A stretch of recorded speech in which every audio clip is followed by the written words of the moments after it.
प्यारे बच्चों, छठी कक्षा के गणित के सेकंड चैप्टर पूर्ण संख्याएं के 5वें लेक्चर में आपका स्वागत है।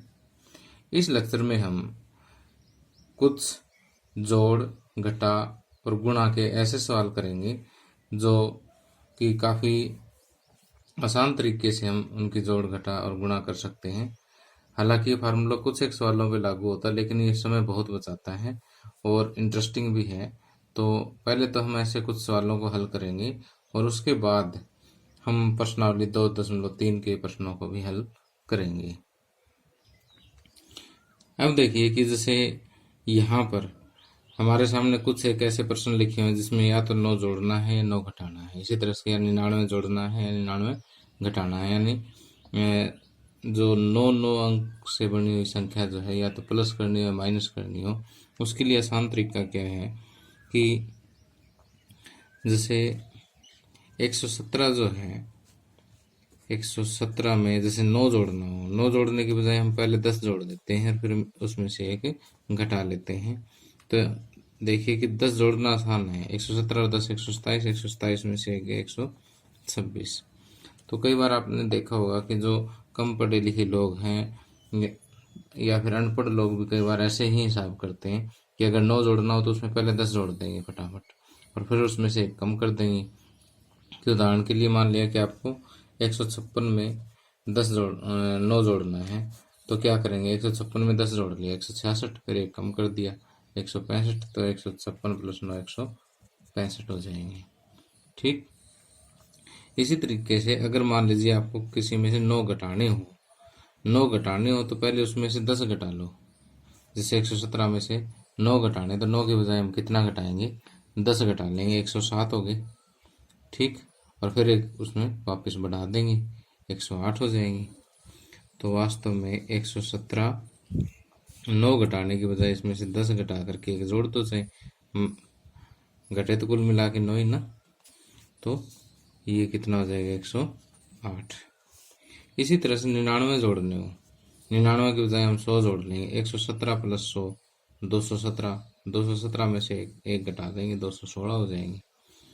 तो इस तरीके से आपने करना है कि 117 जो है प्लस 99 को मैं कह सकता हूँ कि 100 माइनस 1। तो 117 में पहले 100 जोड़ दिया, 217 हो गए, और फिर उसमें से एक घटा दिया, 216 हो गए।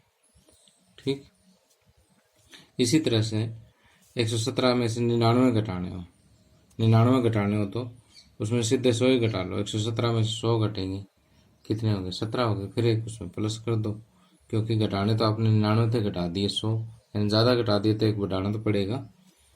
तो 117 माइनस 99 को मैं लिख सकता हूँ 100 माइनस 1, तो ये हो जाएगा 117, ये माइनस अंदर जाएगा तो माइनस का 100, और ये माइनस अंदर वाले को कर देगा प्लस, क्योंकि बार माइनस होता है ब्रैकेट के, तो अंदर वाला निशान चेंज कर देता है। तो 117 प्लस 1 118, 118 में से 100 गए, सीधे 18 बच गए। और उसका देशी हिसाब कैसे लगता है कि 117 में से 100 घटा लो, 17 बच गए, फिर एक जोड़ दो, 18 हो गए। ठीक, इसी तरह से अगर 999 से गुणा करनी हो तो ये भी आसान होती है। तो 84 को 9 से गुणा करनी हो तो पहले 84 को 10 से गुणा करेंगे, फिर उसमें से देखो 9 को मैं कह सकता हूँ कि 10 माइनस 1। तो कहने का मतलब ये है कि 84 को पहले 10 से गुणा करो और फिर उसमें से 84 घटा दो। तो 840 में से अगर आप 84 माइनस कर देते हो, चलो यहाँ करता हूँ, 884 था 840, 840 में से 84 माइनस कर दो, 10 में से 4 गए 6, और 13 में से 8 गए 5, 756 आ जाएगा। ठीक, इनकी सीधी गुणा करके देख लो, चाहे 9 चौके 36, हासिल 3, 9 8 72 और 3 75। तो इसी तरह से अगर आपको 84 को 99 से गुणा करनी हो तो 84 को 99 की बजाय 100 माइनस 1 से करेंगे। तो पहले 84 को 100 से गुणा करेंगे, 84 को 100 से गुणा किया 8400 हो गया, और फिर 84 को 84 इसमें से घटा दो, तो 10 में से 4 गए 6, और यहाँ 9 में से 8 गए 1, यहाँ बच गया 3 और ये हो गया 8। ठीक। और इसी तरीके से हम यहाँ पर 999 किसके नज़दीक होता है? 1000 के नज़दीक होता है।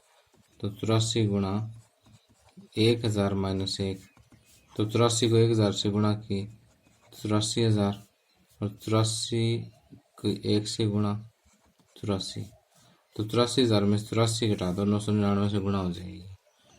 10 में से 4 गए 6, 9 में से 8 गए 1, 9, फिर यहाँ बचेगा 3 और 8।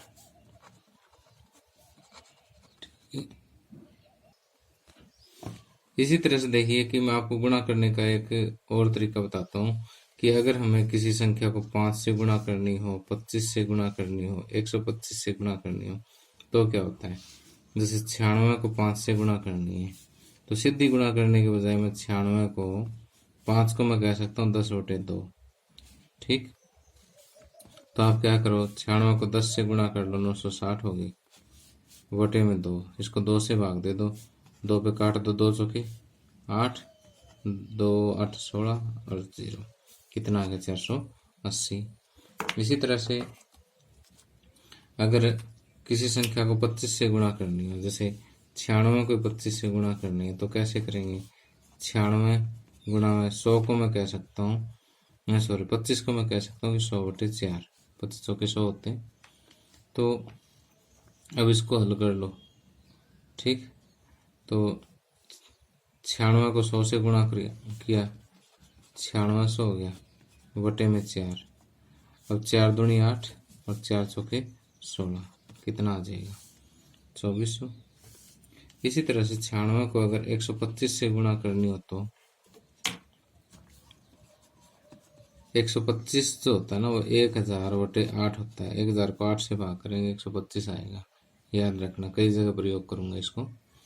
तो 96 को 1000 से गुणा किया, 96,000 हो गया, बटे में 8, 8 1 8, 8 1 8, 8 दूनी 16, कितना आ गया? 12,000 आ गया। तो इस तरह से अगर किसी संख्या को 5 से गुणा करनी हो तो उसको 10/2 से गुणा कर दो, यानी 10 से गुणा करके 2 से भाग दे दो। 25 से गुणा करनी हो 100 से गुणा करके 4 से भाग दे दो। 125 से गुणा करनी हो तो 1000 से गुणा करके 8 से भाग दे दो। ये आसान तरीके होते हैं, इनको प्रयोग किया करो। एक बार जैसे आप पहली बार कर रहे हो सकता है आपको थोड़ा सा मुश्किल लगे, सर इससे अच्छा तो हम वैसे ही गुणा कर देंगे, लेकिन ये चीज़ें आपको सीखनी ज़रूरी है। ठीक है। तो ये आपके मैथमेटिक्स को स्ट्रॉन्ग बनाती है, आपके कैलकुलेशन को स्ट्रॉन्ग बनाती है।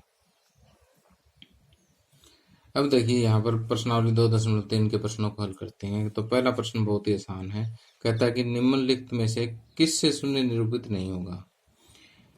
तो यहाँ पर 4 ऑप्शन आपको दिए हुए हैं कि इनमें से शून्य किससे निरूपित नहीं होता। तो यहाँ पर देखिए 1 + 0 क्या होता है? 1, तो आंसर तो ए आ गया। ठीक है। फिर भी देखो कि 0 × 0 0, 0 को 2 से भाग देंगे 0, 10 - 10 क्या हो गया? 0/2, ये भी क्या आ गया? 0। तो बी, सी और डी ऐसे हैं जो शून्य को निरूपित करते। देखिए तो ये इन्होंने पूछा शून्य निरूपित नहीं होगा, तो ऑप्शन ए ऐसा है जो शून्य को निरूपित नहीं करता। ठीक। तो आपने सिंपल लिखना यहाँ पर, क्योंकि 1 + 0 = 1, इसलिए ऑप्शन ए 1 + 0 शून्य को निरूपित नहीं करता, शून्य को निरूपित नहीं करता। ठीक। और अगर ये मल्टीपल चॉइस क्वेश्चनों में दे रखा है तो आप सीधा इसका आंसर ए लिख सकते हो। ए आंसर ए, और 1 + 0 इतना भी लिख सकते हैं आप इसको। ठीक है। या फिर ये भी लिख सकते हो, जैसे मर्जी आप करो। यहाँ देखिए कि आपको क्या कहा गया है कि यदि 2 पूर्ण संख्याओं का गुणनफल 0 है तो क्या हम ये कह सकते हैं कि इनमें से एक या दोनों ही 0 होने चाहिए। तो देखिए कि यदि 2 संख्याओं की गुणा 0 है तो उनमें से पक्की बात है कि एक तो 0 होनी चाहिए, अदरवाइज तो वो 0 हो ही नहीं सकती। कि जैसे मान लिया 5 है, 5 को किससे गुणा करेंगे 0 हो जाए, तो इसका मतलब एक संख्या तो 0 होनी चाहिए। ठीक, तो हम यहाँ पर ये कहेंगे कि दो पूर्ण संख्याओं का यदि गुणनफल शून्य है तो उनमें से कम एक तो शून्य होनी ही चाहिए। ठीक, यदि दो पूर्ण संख्याओं का गुणनफल शून्य है तो इनमें से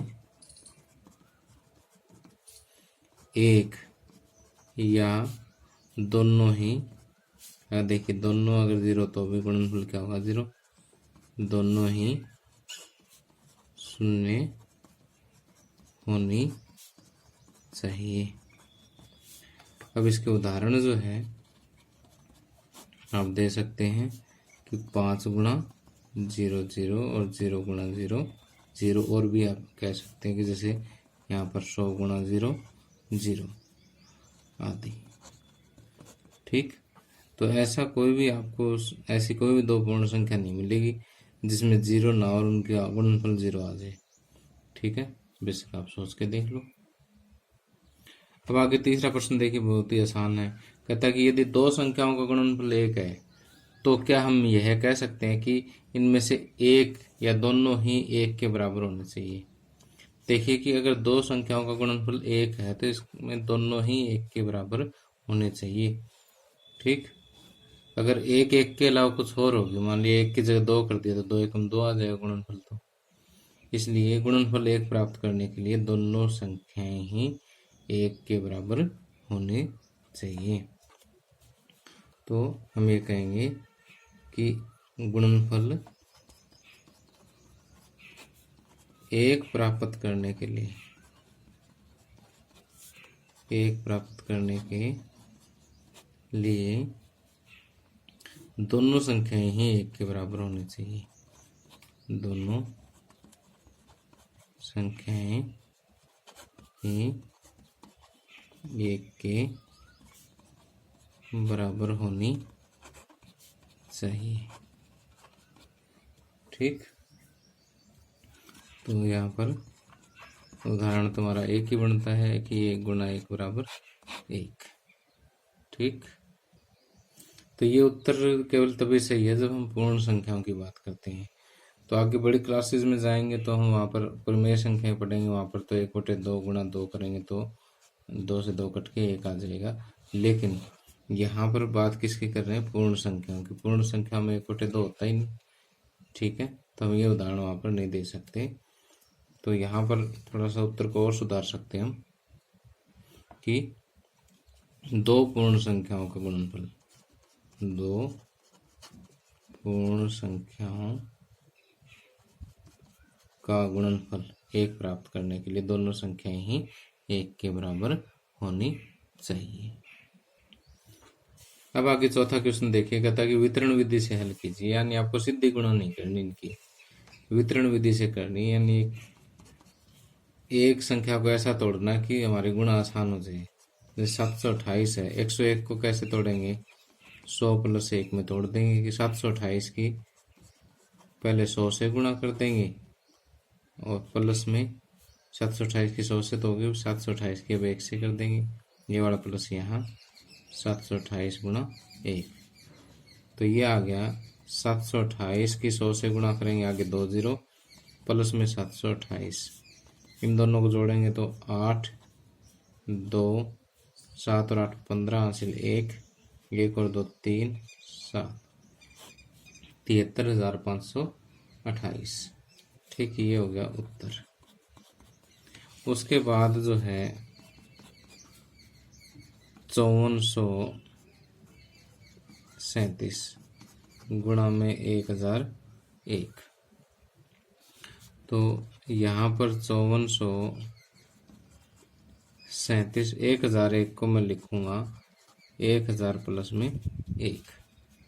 तो पहले 5437 की 1000 से गुणा हो जाएगी, 5437 की 1000 से गुणा करेंगे तो आगे 3 0 लग जाएगी, प्लस में 5437 की 1 से गुणा हो जाएगी, अब इनको दोनों को प्लस कर देंगे तो क्या आ जाएगा यहाँ पर 7 3 4 5 और 7 12 1 और 3 4 4 और 5।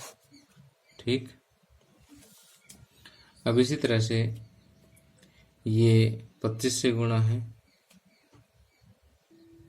तो देखिए जब 25 से गुणा करनी हो तो 824 गुणा 25 तो 824 25 को मैं कह सकता हूँ कि 20 प्लस 5 तो 824 की पहले 20 से गुणा हो जाए प्लस 824 की फिर 5 से गुणा हो जाए तो 824 की 20 से गुणा करेंगे तो कितना आएगा 2 चौके 8 2 दूनी 4 और 2 8 16 आगे एक जीरो आ गई प्लस इसकी 5 से करूँगा 5 चौके 20 हासिल 2 5 दूनी 10 और 2 12 1 5 8 40 और 1 41। ठीक। अब इनको जोड़ दूंगा 0 2 और 8 10 की 0 हासिल 1 और 1 2 और 4 6 और 4 और 6 10 की 0 हासिल 1 और 1 2। ठीक। तो 20,600 इसका आंसर आ गया। तो वैसे तो इसका हम शॉर्टकट भी मार सकते हैं कि 824 25 से गुणा करने है तो 25 को हमने क्या कहा था 100/4 इसको 4 पे कट कर दो 4 एकम 4 4 दूनी 8 और 4 0 0 4 6 24 और 206 को 100 से गुणा करेंगे तो आगे 2 0 आ जाएगी। ठीक। अब मैंने इस तरीके से क्यों नहीं किया क्योंकि इन्होंने क्या रखा है कि वितरण विधि से करना। वितरण विधि में क्या करते हैं कि जो आगे जो संख्या होती है उसको प्लस या माइनस करके लिखा जाता है। ठीक। तो इसी तरह से ये दो सम आप लोगों के लिए छोड़ रहा हूँ। इसको 4275 गुणा में 125 की जगह 100 प्लस 25 कर लेना। पहले 100 से गुणा और फिर इसकी 25 से गुणा फिर दोनों को जोड़ देना। इसी तरह से 35 को 30 प्लस 5 करके इसको सोल्व कर लेना। तो उम्मीद करता हूँ दोनों आप सोल्व कर लोगे। अगर ना सोल्व होए तो नीचे कमेंट बॉक्स में कमेंट डाल देना, मैं आपके लिए सोल्व कर दूंगा। अब देखिए यहाँ पर आपको एक प्रतिरूप दे रखा है, एक पैटर्न दे रखा है। प्रतिरूप या पैटर्न का मतलब होता है जो एक फिक्स लाइन पे चले कि जैसे पहले हो रहा है ना ऐसे ही प्रथा जो है आगे चलती जाए उसको कहते हैं प्रतिरूप। तो आपने देखना है कि क्या जैसे पहले स्टेप से दूसरे में क्या चेंज हो रहा है वही चेंज तीसरे में होएगा, उसी तरह का चेंज जो है वो आगे चौथे स्टेप में होएगा। तो पैटर्न में जो है इसी तरह का एक परिवर्तन, एक ही तरह का परिवर्तन होता रहता है। तो देखिए यहाँ पर 1 गुणा 8 प्लस 1 9 हो गया, फिर 1 की बजाय 1 2 आ गया, यहाँ भी 1 की जगह 2 आ गया और यहाँ 9 की बजाय 9 8 आ गया, यानी एक अगला एक कम डिजिट इसमें जुड़ गया। अब देखिए यहाँ पर 1 2 1 2 3, अगले में 1 2 3 4 1 2 3 4 5, इधर प्लस होने वाली संख्या 1 2 3 4 5 बढ़ती जाएगी। उत्तर देखिए 9 9 8 9 8 7 9 8 7 6 9 8 7 6 5। तो कहता है अगले दो चरण लिखिए। अगले दो चरण में मैं लिखूंगा 1 2 3 4 5 6। 8 बदल नहीं रहा तो 8 को अपन नहीं बदलेंगे, 5 के बजाय 6 आ जाएगा। तो ये आ जाएगा 9 8 7 6 5 4। ठीक। अगला स्टेप लिखना तो 1 2 3 4 5 6 7, इसको 8 से गुणा किया 6 और 1 7 जोड़ा 9 8 7 6 5 4 3। ठीक। तो इस तरह से अपने पैटर्न्स को पहचानना है और आगे भी हम इनको हल कर सकते हैं। इसी तरह का एक पैटर्न आपको यहाँ पर नीचे दे रखा है कि 1 2 3 4 5 को हम कह सकते हैं कि एक बार तो 1 2 3 4 5 और 5 एक के लिख दिए, फिर 4 बार, फिर 3 बार, फिर 1 बार, फिर 1 बार, इन सभी को जोड़ोगे तो यही आएगा। ठीक। इसी तरह से 1 2 3 4 5 6 का अगर करना तो 1 2 3 4 5 6 1 2 3 4 5 1 2 3 4 1 2 3 1 2 और 1। ठीक, ये हो जाएगा। ठीक।